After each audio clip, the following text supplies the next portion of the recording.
ভারতের মশলায় ক্যান্সার সৃষ্টিকারী রাসায়নিকের উপস্থিতি পাওয়া গেছে এমন নিউজ আমাদের সামনে এসছে। আমেরিকা এটা নিয়ে তদন্ত করছে, অস্ট্রেলিয়া করছে এবং হংকং নিষেধ করেছে এরকম মশলা তাদের দেশে যাবে না। তার চাইতে জরুরি কথা হচ্ছে নেপাল এই ব্যাপারে নিষেধাজ্ঞা দিয়েছে। এটা একেবারে সর্বসাম্প্রতিক খবর। আমি একটু পড়ি।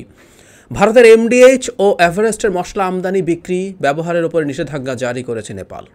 নেপালের খাদ্য প্রযুক্তি ও মান নিয়ন্ত্রণকারী বিভাগে নিষেধাজ্ঞা দিয়েছে বলে দেশটির এক কর্মকর্তা ভারতীয় বার্তা সংস্থা এএনআইকে নিশ্চিত করেছেন। তিনি আরও বলেছেন, ভারতের এই দুই ব্র্যান্ডের মশলায় ইথিনাল অক্সাইডের মাত্রা যাচাইয়ে পরীক্ষা নিরীক্ষা শুরু করেছে নেপালি কর্তৃপক্ষ। আমেরিকাতে এটা নিয়ে কথাবার্তা হচ্ছে, আমেরিকাও অবজার্ভ করছে। যদিও প্রথম আলোর একটা রিপোর্ট আছে এরকম, এই হেডলাইনে, ভারতের দুই প্রতিষ্ঠানের মশলায় ক্ষতিকর জীবাণু, যুক্তরাষ্ট্রের সতর্কতা।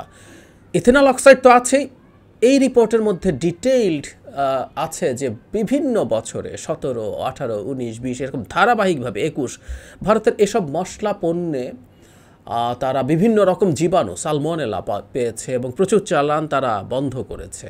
মানে একটা বড় চালান গেল, তার একটা সাম পার্সেন্টেজ দেখা গেছে যে সেটা উপযুক্ত ছিল না, সেগুলো তারা বাতিল করেছে। এই রকম অভিযোগ এই মশলার ব্র্যান্ডগুলোর মধ্যে ছিল। বিশেষ করে আমরা জানি যে ভারত পৃথিবীর সবচেয়ে বেশি মশলা রপ্তানিকারক দেশ এবং এর মধ্যে এমডিএইচ সম্ভবত পৃথিবীর সবচেয়ে বড় মশলা রপ্তানিকারক দেশ।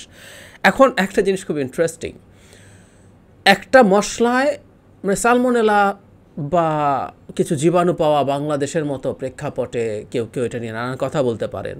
এটা আমি মানিও যে বাংলাদেশের মশলা যারা তৈরি করেন তাদের অনেকের ক্ষেত্রে এটা পাওয়া যেতে পারে, এটা পাওয়া যাচ্ছে এবং ক্যান্সার সৃষ্টিকারী রাসায়নিক পাওয়া গেছে। এটার জন্য নেপালের মতো দেশও এই মশলা নিষিদ্ধ করছে। নেপালেরও ওই গাটস আছে। যে জিনিস প্রমাণিত হয়েছে, প্রতিষ্ঠিত হয়েছে, সেই জিনিস নিয়ে আপনাকে আসলে ব্যবস্থা নেওয়া, লিস্ট একটা ব্যবস্থা নেওয়া জরুরি, যেটা গ্লোবালি আলোচনার ব্যাপার। কিন্তু আপনি কি নিচ্ছেন? মানে এই মশলাগুলো বাংলাদেশে কতটা পাওয়া যায় আমি একটু খোঁজ করার চেষ্টা করে দেখলাম। এই দুই ব্র্যান্ড এমডিএইচ এবং এভারেস্ট, এই দুই ব্র্যান্ডের মশলা যথেষ্ট পরিমাণেই পাওয়া যায়। আপনি ইভেন অনলাইনেও অনেকে বিক্রি করছে, আপনি সার্চ দিয়েও চেক করে দেখতে পারেন। তার মানে বাংলাদেশে এই মশলা আসছে, বাংলাদেশে এই মশলা বিক্রি হচ্ছে, বাংলাদেশে এই মশলা বিজ্ঞাপন দিচ্ছে লোকজন বিক্রি হবে বলে। তার মানে কোনো রকম কোনো রাগ নেই। অবশ্য যারা বিক্রি করছেন তাদেরকে আমরা ব্লেমও করতে পারি না, কারণ বাংলাদেশ সরকার তো আসলে এই মশলা কোনোভাবেই এখন পর্যন্ত নিষিদ্ধ করে নাই। আমি এর মধ্যে সেই আমাদের পুরনো দাসত্ব, কৃতদাসত্ব খুঁজে পাই। ধরুন এই মশলা সারা পৃথিবী নিষেধ করে দিচ্ছে, চারদিকে সবাই দেখলো যে এই পরিমাণ ক্যান্সার আছে ইত্যাদি ইত্যাদি। Bangladesh may be the one of the last countries যে এই মশলা নিষেধ করবে, সেখানে এটা আসতে দেবে না, এটা বিক্রি নিষেধ করবে। আমরা দীর্ঘদিন থেকে যে আলাপটা করছি, যে আলাপটা আমাদের এখানে চলছে, যে আলাপটা চলতে হবে, চলতেই হবে, সেটা হচ্ছে বাংলাদেশের বর্তমান সরকার শুধুমাত্র ক্ষমতায় থাকার জন্য নিজে এই ভারত সরকারের জাস্ট কৃতদাসে পরিণত হয়েছে। এটা তো একটা কোম্পানি, এটা তো ভারত সরকার না। কিন্তু ভারতীয় কোনো পণ্যের বিরুদ্ধে যৌক্তিক ব্যবস্থা, যে ব্যবস্থাটা আপনিও ইনিশিয়েট করেন নাই। ব্যাপারটা তো এমনও না যে এই দুটো মশলা মানে টেস্ট করে আপনি পেয়েছেন যে এর মধ্যে ক্যান্সার সৃষ্টিকারী রাসায়নিক আছে, তাই আপনি নিষেধ করলেন না। আপনি সেটুকুও করেন নাই।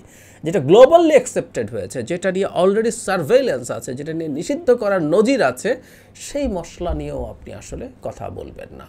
কেউ বলতে পারেন বাংলাদেশের মশলাতেও এটা পাওয়া যেতে পারে, ধরে নিলাম পাওয়া যেতে পারে, এটা বা অন্য আরও কোনো ক্ষতিকর জিনিস পাওয়া যেতে পারে, সেটাও বাংলাদেশের ব্যর্থতা। কিন্তু কোনো একটা জায়গায় যখন ওই পণ্যের মধ্যে ওটা ধরা পড়বে, ধরুন বাংলাদেশে কোনো একটা মশলা বিদেশে যায়, যে কোনো একটা ব্র্যান্ডের মশলা, সেটা বাইরে ধরা পড়লো, সেটা যদি বাইরেও ধরা পড়ে অথবা দেশের ভেতরেও কোনো পরীক্ষায় ধরা পড়ে, তখন তো বাংলাদেশ সরকারের সেই বাংলাদেশি মশলাটাও তার নিজের দেশেও এটা নিষেধ করা উচিত হবে, তাই না? এটা উচিত তো একেবারেই।